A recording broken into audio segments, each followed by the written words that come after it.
네, 여러분 반갑습니다. 벌써 두 번째 시간이 돌아왔습니다. 이번 시간에는 고객을 설득시키는 보디카피의 8단계 공식에 대해서 알려드리겠습니다.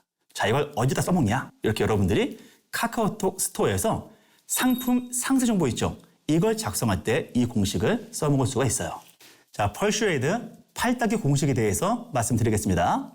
첫 번째, 프롤로그. 두 번째, 익사이팅 뉴스, 놀라운 소식이죠. 세 번째, 리얼 스토리텔링, 스토리텔링입니다. 네 번째, 서퍼링 앤 솔루션, 문제와 해결이죠. 다섯 번째, 유니크니스, 차별성을 제시하는 거고요. 여섯 번째, asking and answer, 질의응답입니다. 일곱 번째, demonstration, 증거를 제시하는 거고요. 마지막 여덟 번째, enjoyment, 아주 이상적인 상태를 제시하는 거예요. 지금부터 이 8단계에 대해서 구체적인 예시와 함께 하나씩 알아보도록 하겠습니다. 첫 번째, 프롤로그예요. 자, 프롤로그는 고객들의 시선을 잡아 끌어서 전체적인 내용을 압축해서 보여주는 파트입니다. 자, 우선 눈길을 끌기 위해서 낯선 문장으로 시작을 해요. 먹을수록 살이 빠진다. 지식이 없이도 지식 청구를 한다. 낯설죠. 말이 안 되죠. 그렇기 때문에 고객의 시선을 사로잡을 수가 있습니다. 그리고 전체 보디카피의 압축본이다 보니까 문제와 해결과 그 방법이 들어가는 거죠. 살이 안 빠진다? 나는 살을 뺐다. 비결이 궁금하신가요? 이러한 구성으로 되어 있습니다. 다음, 여기서 권위를 획득할 수가 있어요. 자, 문제 해결 방법이 나온 다음에 현직 피트니스 국가대표 선수가 알려준다. 그럼 어때요? 신뢰가 가죠. 이렇게 신뢰를 획득하는 것이 프롤로그의 역할입니다. 자, 프롤로그는 고객에게 혜택을 약속해야 됩니다. 여기에는 순서가 있어요. 가장 중요한 것을 위에, 덜 중요한 것을 밑에 배치하는 겁니다. 즉, 문장의 순서가 중요도의 순서라는 거죠. 자, 예문을 볼게요. 먹을수록 살이 빠진다. 뭔가 낯설죠. 주목이 됩니다. 자, 운동에서 살이 빠지지 않아. 나는 살을 많이 뺐어요. 궁금하시죠? 국가대표가 알려드립니다. 이 글을 읽으면 이러저러저러한 혜택을 얻을 수가 있습니다. 자, 전체 보디카피의 압축본입니다. 2단계는 충격적인 뉴스예요. 자, 고객에게 뭔가 놀라운 소식을 전해주라는 겁니다. 자, 여러분, 상세 페이지에 들어가면 첫 페이지부터 뭔가 놀라운 정보를 얻게 되면 굉장히 호기심이 일겠죠. 뭔가 수익 인증이라든지, 뭔가 하이라이트라든지, 뭔가 아주 급격하게 살을 뺀 사진이라든지 이런 것이 첫 인상을 좌우를 합니다. 이런 걸 많이 보셨죠? 입금 내역이라든지 매출 증가 사례, 판매고 이런 것들을 처음에 제시를 해서 고객을 놀라게 만드는 거예요. 자, 후기도 제시를 합니다. 후기가 조금이 아니라 엄청 양쪽으로 많이 제시를 해요. 그러면은 긴 것이 중요한 것이라는 휴리스틱이 작동을 하게 됩니다.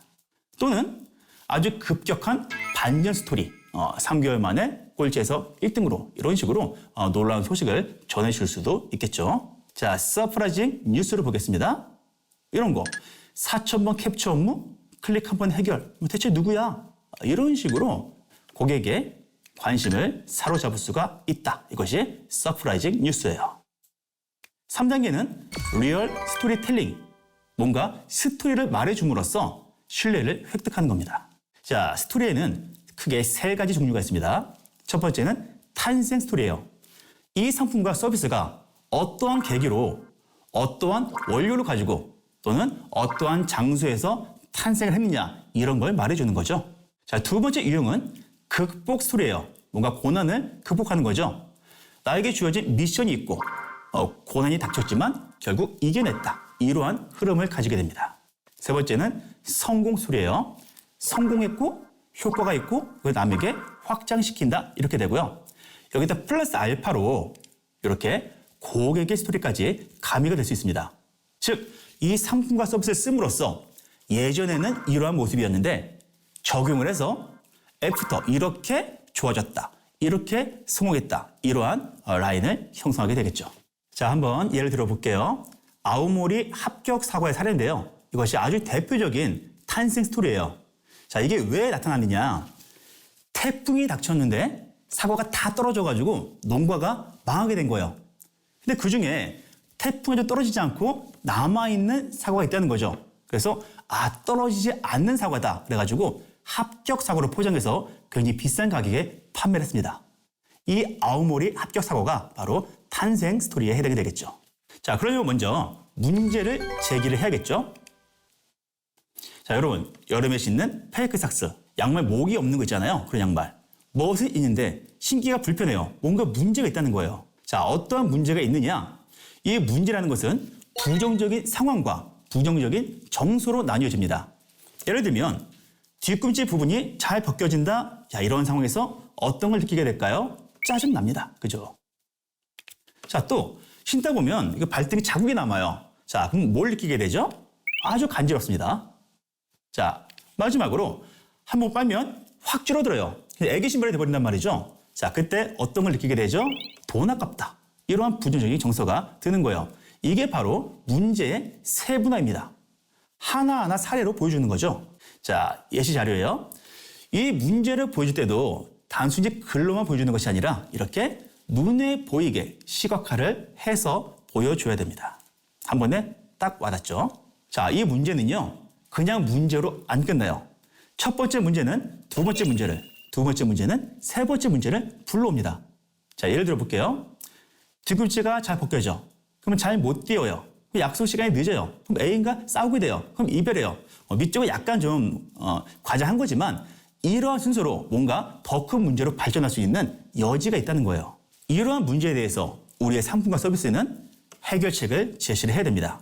자, 해결책도 마찬가지로 긍정적인 상황과 긍정적인 정서로 이루어져 있어요. 자, 이 상품은 뒤꿈치가 잘 안 벗겨집니다. 그러면은 뭘 느끼냐? 안심할 수 있겠죠. 그리고 발등을 잘 감싸줘가지고요, 자국이 안 남아요. 그러면은 착용감이 좋습니다. 마지막으로 빨아도 안 줄어들어요. 그럼 어떻게 되죠? 오래 신을 수 있는 만족감을 주겠죠. 이런 식으로 문제와 해결책은 딱딱 1대1로 대응이 되어야 됩니다. 자, 해결책도 마찬가지로 눈에 보일 수 있게 이렇게 시각화를 해야겠죠. 해결책도 연쇄화가 되어야 돼요. 혜택은 또 다른 혜택을 연쇄적으로 불러와야 된다는 거죠. 예를 들면 소재가 짱짱해. 그러면 오래 신을 수 있죠? 오래 신으면 기분이 상쾌해져요. 그럼 운동이 잘 돼. 살이 빠져. 인기가 많아져. 등등등등. 이렇게 더 많은 혜택으로 나아가게 됩니다. 자, 이것을 압축한 것이, 문제와 해결을 압축한 것이 4단계 문제 해결 전략이에요. 자, 페이크 삭스는 왜 쉽게 줄어들까요? 문제죠. 저렴한 소재를 사용하기 때문입니다. 자, 이게 문제의 원인입니다. 그럼 해결해야겠죠. 고급스러운 소재를 사용하면 그럴 염려가 없죠?